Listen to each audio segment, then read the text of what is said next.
Notice is hereby given of the regular meeting of the Board of Education of the Town of Westfield in the County of Union, New Jersey at 6 p.m. on the evening of Tuesday, June 25th, 2024, in Cafeteria B of Westfield High School, 550 Dorian Road, Westfield, New Jersey.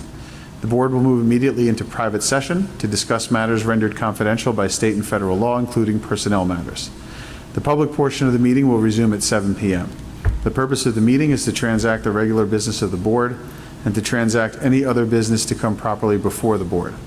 This is to advise the general public and to instruct that it be recorded in the minutes that in compliance with Chapter 231 of the Public Laws of 1975, entitled the Open Public Meetings Act, the Westfield School Board on Thursday, June 20th, 2024, caused to be posted at the Office of the Board of Education, located at 302 Elm Street, Westfield, New Jersey, and delivered to the Westfield Leader, the Star Ledger, the Westfield Library, Town Clerk of Westfield, Tap Into Westfield, and Patch.com, a meeting notice setting forth the time, date, and location of the meeting. Patty, may we have the roll, please? Rob Bonaccio. Here. Kent Diamond. Brendan Galligan. Here. Charles Delinas. Here. Layla Morelli. Here. Sonal Patel. Here. Kristen Sonic-Schmeltz. Julie Steinberg. Here. Mary Wickens. Here. Mary, would you mind leading us in the flag salute, please?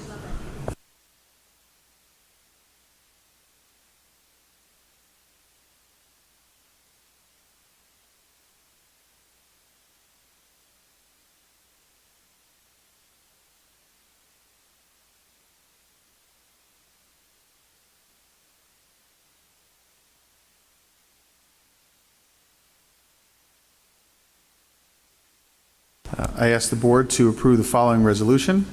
Be it resolved that the Board of Education move into private session for the purpose of discussing matters rendered confidential by state and federal law, including the superintendent's evaluation review and personnel matters, and be it further resolved that any discussion held by the Board which need not remain confidential, and the results of the discussion will be made public as soon as practical. Do I have a second? Second. I'll take Ken. All in favor? Any opposed? Any abstentions? All right, we're in private session.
All right, the board is back from executive session.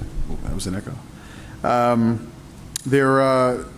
Move next to announcements and recognitions. No announcements today, so we will move right into the report by district administration. Dr. Gonzalez. 1 second as I pull up. So I am thrilled that we made it to the finish line of the 23-24 school year.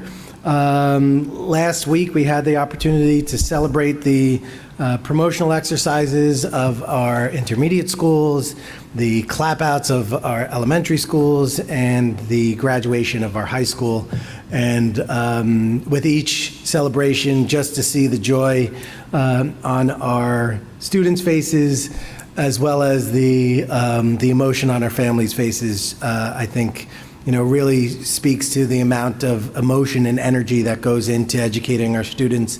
And when we get to this point in the school year, I think the big sigh of relief is welcomed by all. So I do want to just simply begin today by congratulating again the senior class of 2024 who are about to take on the world, and wish them all the best of luck as they move into the next phase of their lives. And I look forward to seeing and hearing what's in store for them. In addition, this evening, I just want to highlight two things for my report, beginning with the bond referendum. We continue to make progress towards the development of our large-scale facilities bond referendum that's scheduled for next April. The Referendum Community Advisory Committee met for a second time on June 17th, with members again breaking into smaller groups to discuss what should be included in the referendum and at what cost. There is fairly clear agreement on what should be included. Lots of specific facility upgrades versus excluded fields, playgrounds, and non-essential projects. There is no consensus, however, regarding the upper limit dollar amount that the community might be willing to support, which speaks to the complexity of the proposal that we are engaging in. Participants did agree that the narrative around the benefits at different price points will be key in gaining taxpayer support. Additionally, as you may have noted in the June issue of the newsletter, we shared an executive summary of the results of our community thought exchange, which asked the question, what are some things you would most like to see in a facilities referendum in order to support the success of our students? We had a robust response with 993 participants, 648 thoughts shared, and more than 24,000 of those thoughts being rated by participants.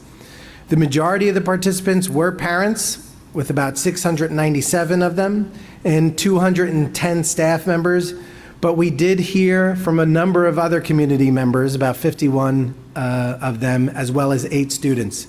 Top thoughts included the need for upgraded classrooms, bathrooms, HVAC systems, and, not surprising, full-day kindergarten. This community feedback is an essential part of the process as we prepare a final bond referendum proposal over the summer. The Community Advisory Committee will review the final proposal at its third and final meeting on September 9th, and the board review is expected to occur soon thereafter. As a matter of fact, we are anticipating that the September agenda will be the agenda when the board approval will be discussed and voted on, so that conversations and information will be ongoing throughout the summer. So a lot of work that has taken place up to this point, and a lot more on the horizon, but I am grateful for the input of our community, as well as our Community Advisory Committee, who have really engaged in some deep and thoughtful conversations around this important endeavor. Now, moving on to the strategic plan. This year marked the successful first year of our strategic plan. Its positive impact is already evident, and when we look at our district-wide focus on teaching and learning through the curriculum revival, to enhance student engagement through our MTSS framework, we have set the stage for even more meaningful and impactful learning experiences. And that's just goal one. We've created a 7-minute video that showcases the significant progress we've made on all 5 goals and objectives. And the video is content heavy, which is a good thing as it indicates how much work took place this year. But I encourage everyone, as you listen and watch the video, to use your pause and rewind buttons to go back and re-listen and re-watch if you think you missed something. This end-of-year wrap-up for year 1 is posted on the strategic plan portal and on the district's YouTube channel, both of which you'll find on the district's website. So at this time, I'd like to ask Mary Ann McGann to play the video and invite the board to take a peek.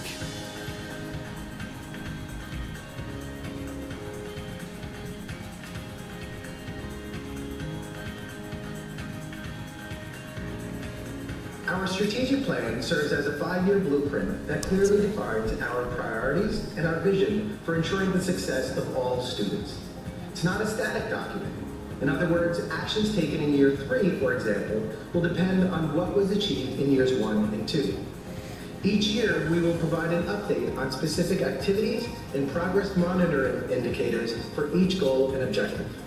Please visit our strategic plan portal on the district's website and enjoy this video snapshot that showcases the significant progress made in year 1.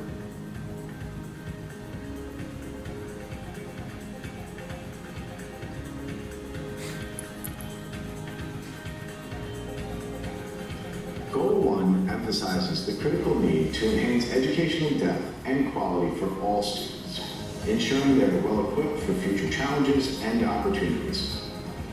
This goal recognizes the importance of providing diverse and engaging educational experiences that go beyond traditional methods by fostering critical thinking, creative problem solving, and adaptability. Ultimately, Goal 1 seeks to create learners who are thoughtful, engaged, and well prepared to navigate and contribute to their communities and a global society.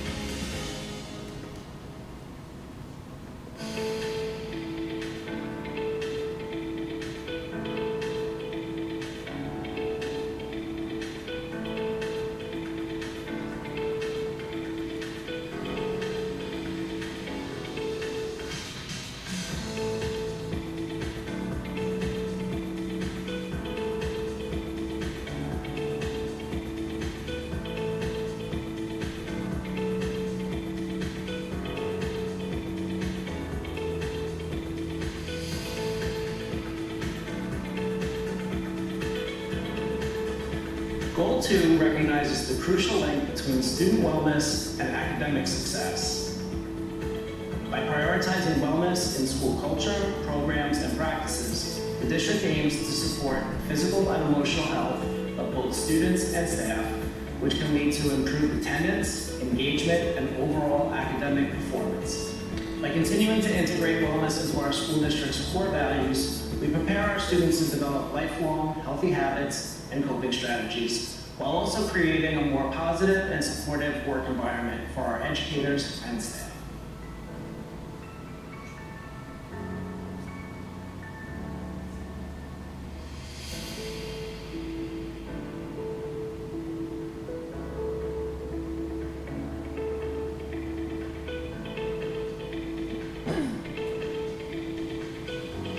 The Westfield Public School District is committed to providing a just and representative educational environment that benefits all students and staff. Ensuring that every student has equal access to opportunities and feels valued and respected within the school community is not exclusive to Goal 3. It is an integral theme woven throughout our strategic plan, as we strive to expose our students to diverse perspectives, close achievement gaps, and foster a sense of belonging for students of all backgrounds.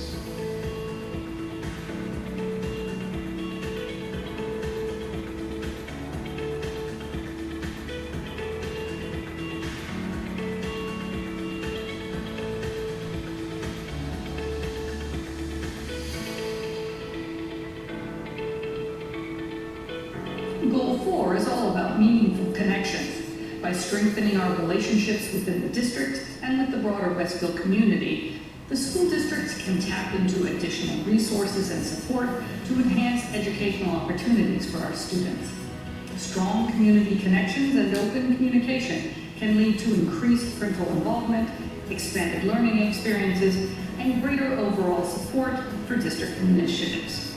We greatly value our community partners, and we look forward to continued collaboration to enhance student success.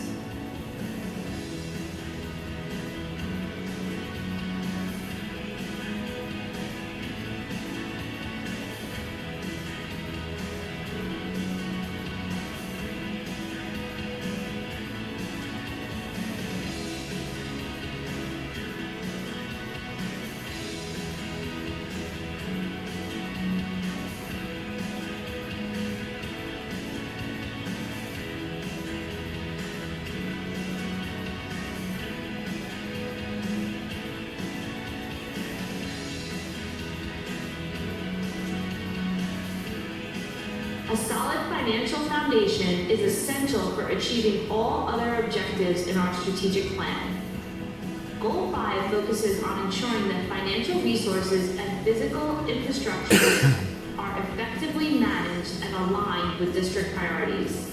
By strategically planning for funding and facility needs, including a large-scale facilities bond referendum in April 2025, the district can support educational programs, maintain safe and modern learning environments, and address future growth.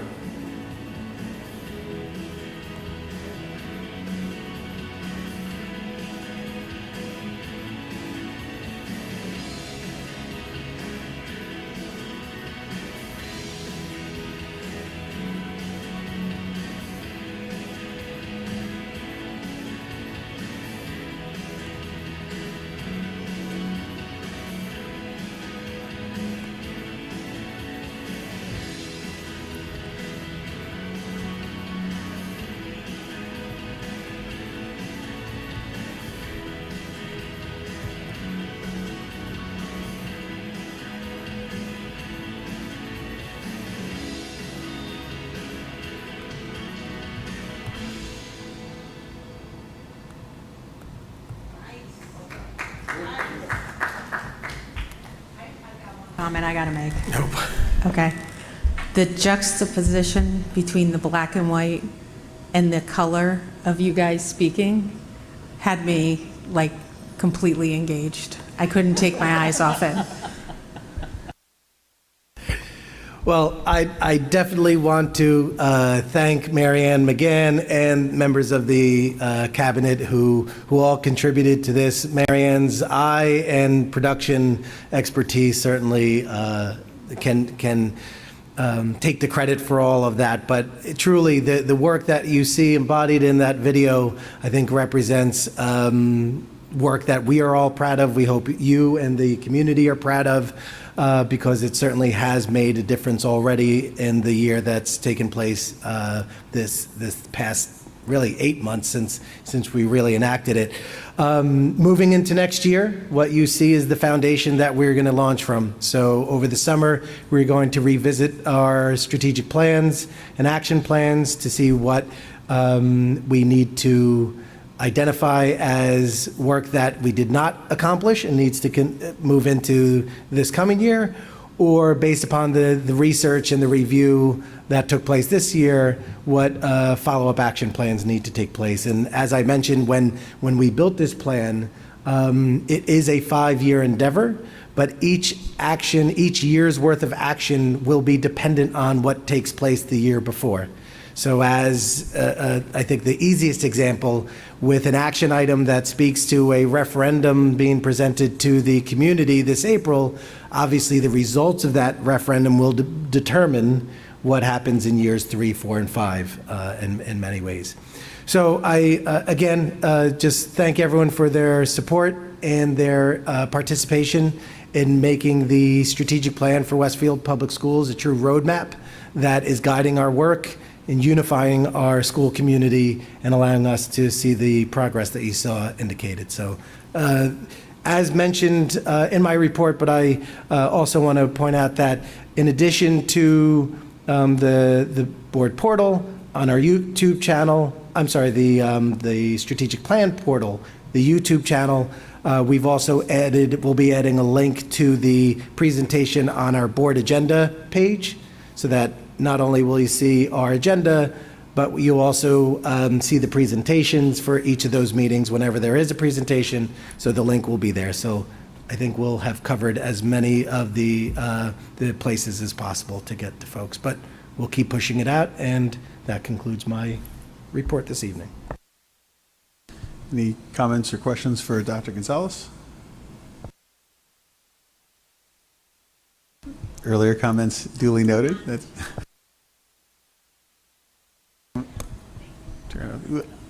So I'd like to take an opportunity just in response to thank Dr. Gonzalez, the cabinet members, and the members of the district and faculty who were deeply involved, adding on top of just the multiple daily responsibilities that they have to add to that already full pot work on the strategic plan.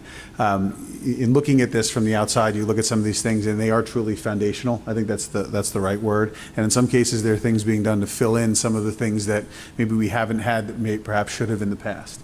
So, you'd like to think of a strategic plan as building for the ground up. Well, sometimes we had to go from the foundation up. And I think that was very clear from the plan, and I want to thank all of you for the vision there. As a very quick sort of year in review thing for the board, I want to thank the board members for a great year as well. I especially want to thank our past president for doing a lot of that work for the board. We certainly had things that we needed to do to get our house in order and get ourselves prepared to function well and operate so that our focus can be on the future and not on the things that go on behind the scenes or at the table. So I never want to miss an opportunity to say thank you for that. And the board wouldn't be in the position to do this if not for great members and great leadership. So I want to say thank you for that. And finally, to our students, and teachers, certainly best wishes on behalf of the board for the summer. I hope you take every time and enjoy every bit of it. Unfortunately, I found out in some rather stark and sudden fashion last week that our moments in life are limited, and how important it is to make the most of those. So I hope you all do for the summer. And I hope you all leave, as a friend of mine did, I hope you all leave everything in the world in a better place than you found it. I think we put our students in a great position to do that. Summer provides an excellent opportunity to do that, outside the confines of the school, to take what you learned, not necessarily the A's, A, B's, and C's, but just how you learn to interact with each other and work with each other and just be good to each other over the summer as well, and come back with stronger and renewed friendships. So thank you all.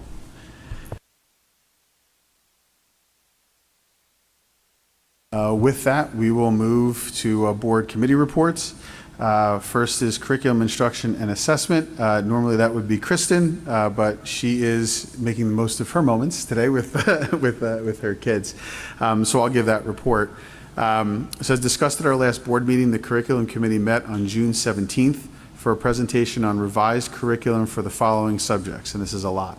The K-12 mathematics, K-8 English and language arts, 8th grade social studies, all computer science, and science and technology for grades 6, 7, and 8. These are STEM programs.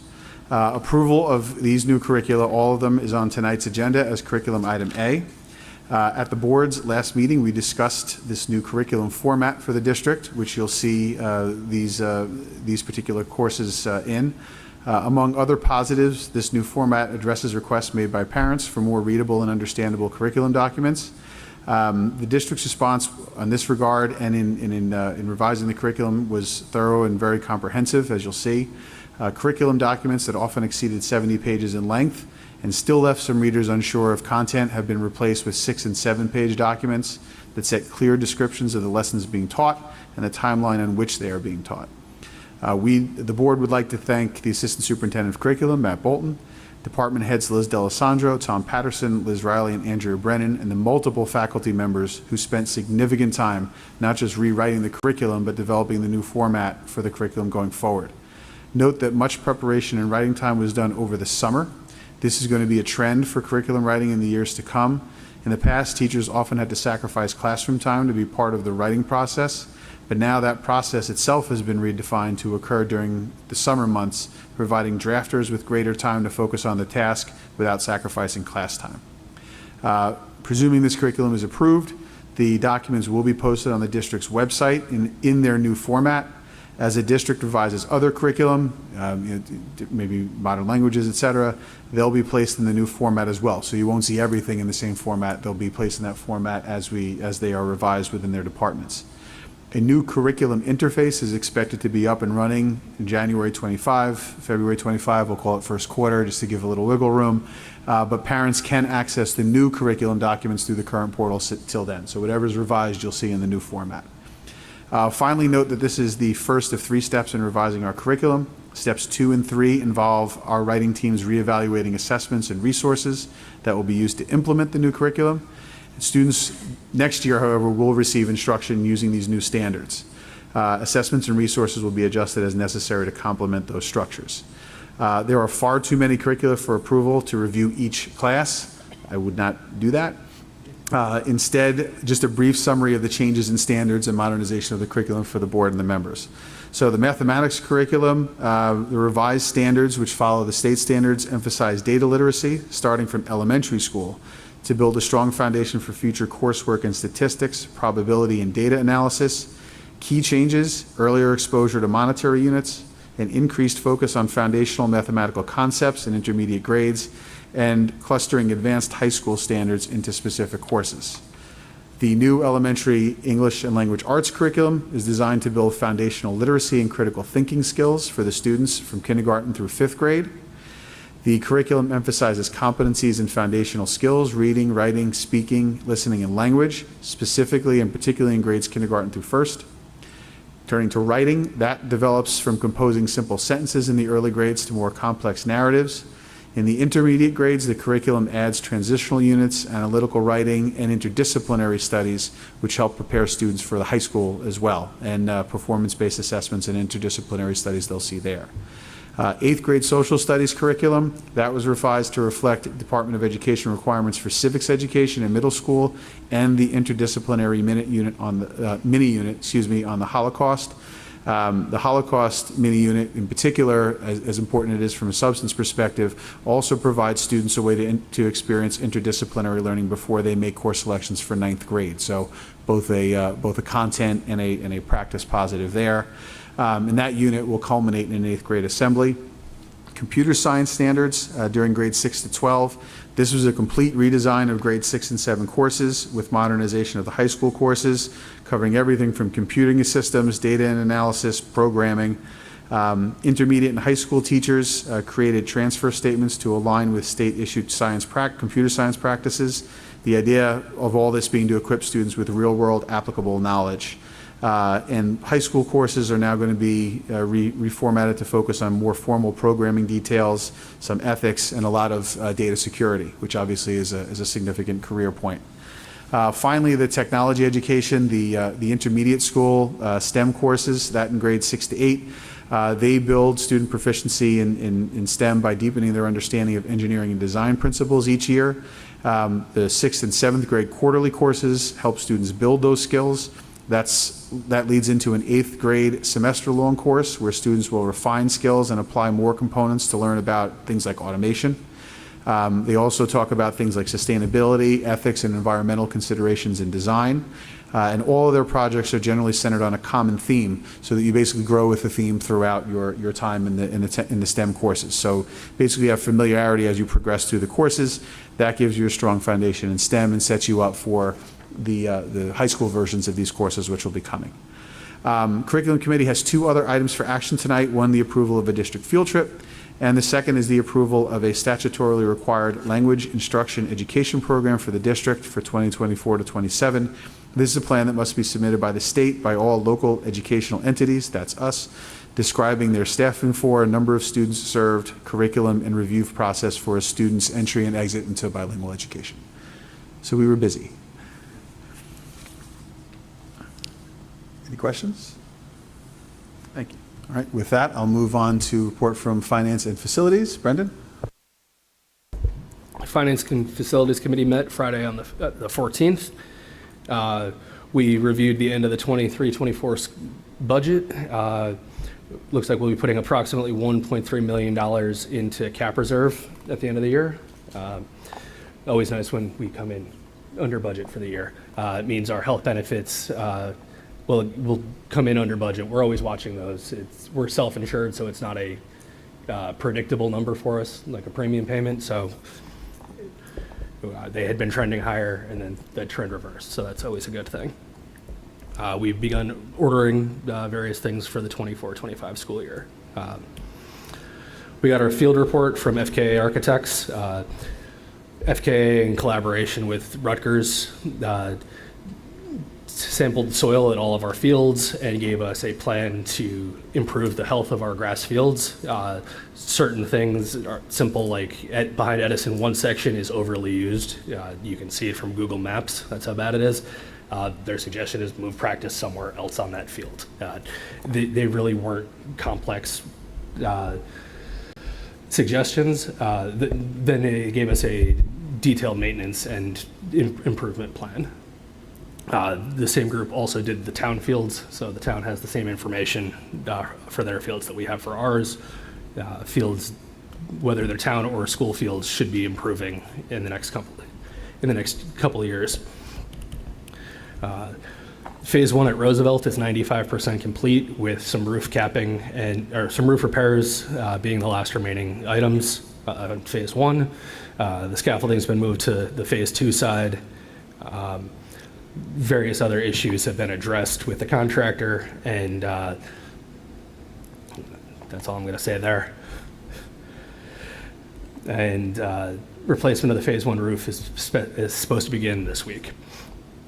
More roofing, Edison Tamaqua, the recapping is complete. Solar panels are still off the buildings, and we're monitoring to make sure there are no leaks before we reinstall the solar panels.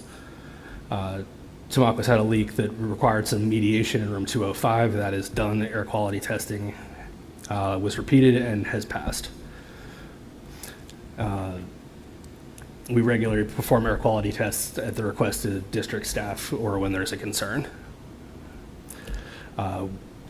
The committee also reviewed RFP for bond counsel. As we are going out for a bond in this next school year, we wanted to make sure that bond counsel, which is not something we use all that often, we wanted to make sure we're using the best counsel available at the best rates.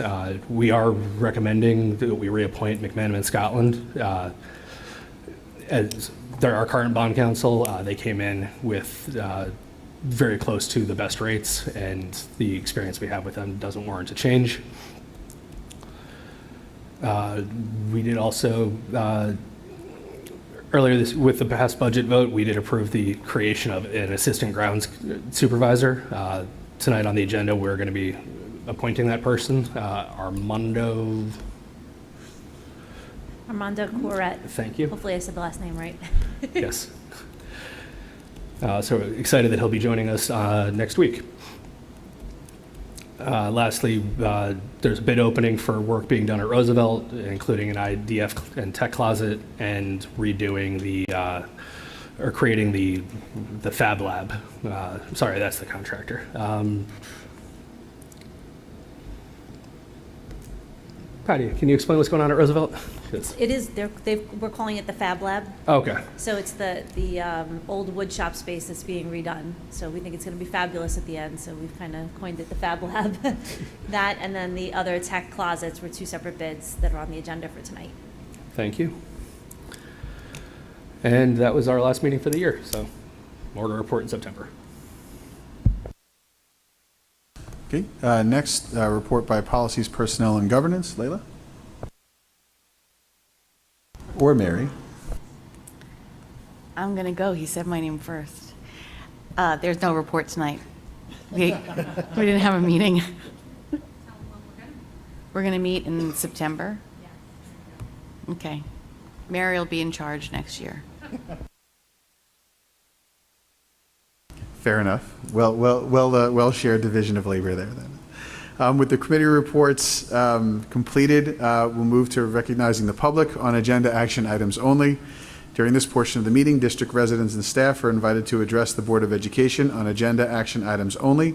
As a courtesy, allow current students and staff of Westfield Public Schools to speak first.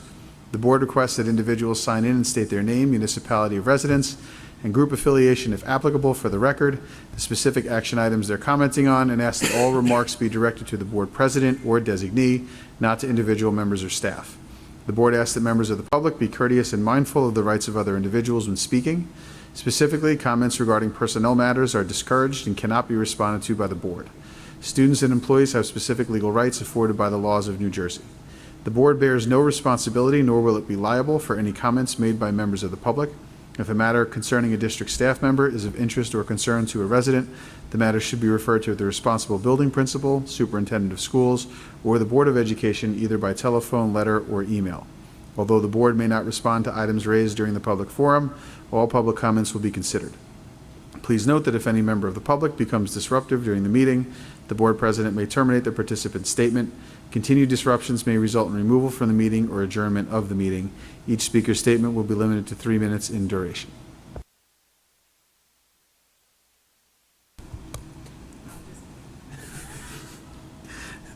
Seeing no one for public comment, I will close the first public comment session and move to our agenda action items.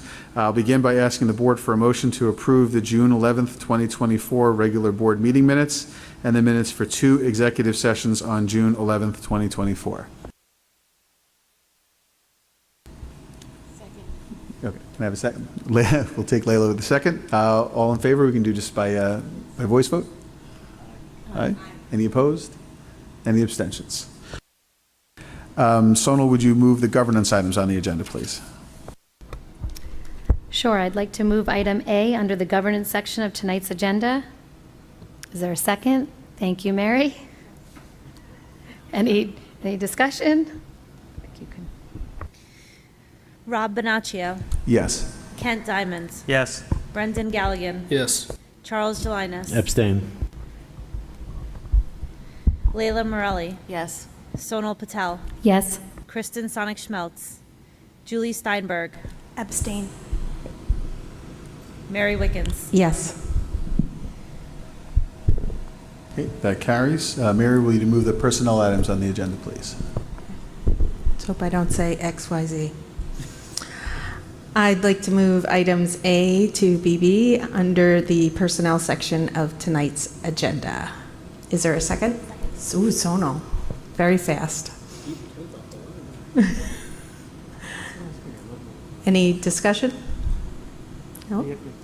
Dr. Gonzalez, anything tonight? Okay. No retirement. Okay, thank you. Patty? Rob Bonaccio, Yes. Kent Diamond, Yes. Brendan Galligan, Yes. Charles Gelinas, Yes. Layla Morelli, Yes. Sonal Patel, Yes. Kristen Sonic-Schmeltz, Julie Steinberg, Yes. Mary Wickens. Yes. That carries. Kent, would you move finance and facilities, please?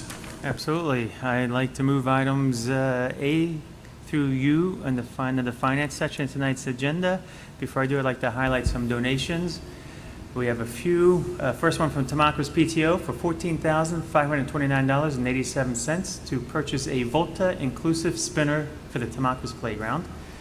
Second from the Tamacos PTO for $2,225.38 to purchase new outdoor benches that will replace old ones in front of the Tamacos school.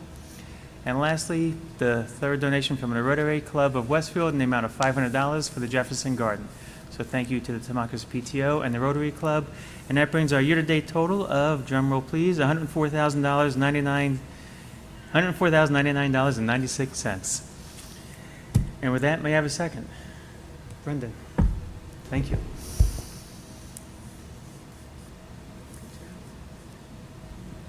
I have a comment before you vote. It's just that when we're doing the playgrounds, just so you know, like there's a donation, I am looking in terms of our plans for our referendum and making sure we're replacing things.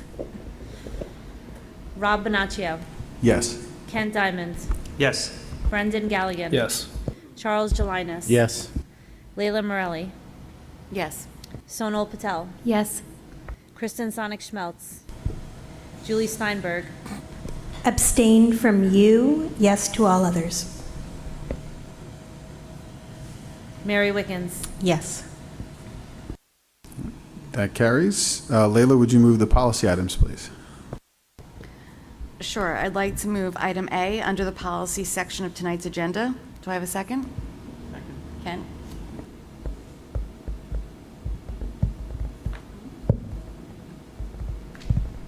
Noted. No discussion, you can move. Rob Bonaccio, Yes. Ken Diamond, Yes. Brendan Galligan, Yes. Charles Jelinas, Yes. Leila Morelli, Yes. Sonal Patel, Yes. Kristen Sonic Schmeltz, Julie Steinberg, Yes. Mary Wickens. Yes. I'll move the curriculum instruction and assessment items A, B, and C. Do I have a second? Mary? Any discussion? Yes. Regarding the curriculum, I just want to say that, one, I'm extremely impressed with the changes that have been made to the curriculum and to the curriculum process and to the curriculum team. And I think that both as a board member as well as a parent, I just wanted to take a moment to acknowledge that. There are some things that I would like to see improved, and I do intend to vote yes. But that being said, there are two specific things that I just want to raise. One is, as we step through, this is step 1 of 3 in the process, I'd like to see for younger ages our goals and our approach to phonemic awareness more clearly laid out as we step through. And the second relates to the Holocaust curriculum. As you know, the Holocaust curriculum, Westfield's Holocaust curriculum that is, cuts across, as do the state standards, all grades, K to 12, all disciplines, language arts, social studies, physical education, art, music. It really depends on the year, what grade it is, and so as you look at each one, I would like to ask that for each curriculum where there is an expectation, whether it's any of those areas, that a link to the Holocaust education curriculum that we have here in Westfield is placed within these documents so it's easy for teachers, for parents, for administrators, for anybody to understand when they're in this document how the two overlay and interplay with each other and ensure consistency and common understanding. Again, many thanks, particularly Dr. Bolton, to you and your team for excellent work, and I wish you all the best this summer as we move to phase 2. Thank you. Rob Bonaccio, Yes. Kent Diamond, Yes. Brendan Galligan, Yes. Charles Jelinas, Yes. Leila Morelli, Yes. Sonal Patel, Yes. Kristen Sonic Schmeltz, Julie Steinberg, Yes. Mary Wickens. Yes. That carries. I want to call the board's attention to the notes for the record. Any unfinished business? Any new business? Liaison reports? Okay. We'll now move to recognizing the public for general comments. During this portion of the meeting, members of the public are invited to address the Board of Education on any topic. As a courtesy, allow current students and staff of the Westfield Public Schools to speak first. The board requests that individuals sign in and state their name, municipality of residence, and group affiliation, if applicable, for the record, and asks that all remarks be directed to the board president or designee, not to individual board members or staff. The board asks that members of the public be courteous and mindful of the rights of other individuals when speaking. Specifically, comments regarding personnel matters are discouraged and cannot be responded to by the board. Students and employees have specific legal rights afforded by the laws of New Jersey. The board bears no responsibility, nor will it be liable for any comments made by members of the public. If a matter concerning a district staff member is of interest or concern to a resident, the matter should be referred to the responsible building principal, superintendent of schools, or the Board of Education, either by telephone, letter, or email. Although the board may not respond to items raised during the public forum, all public comments will be considered. Please note that if any member of the public becomes disruptive during the meeting, the board president may terminate the participant's statement. Continued disruptions may result in removal from the meeting or adjournment of the meeting. Each speaker's statement will be limited to 3 minutes in duration.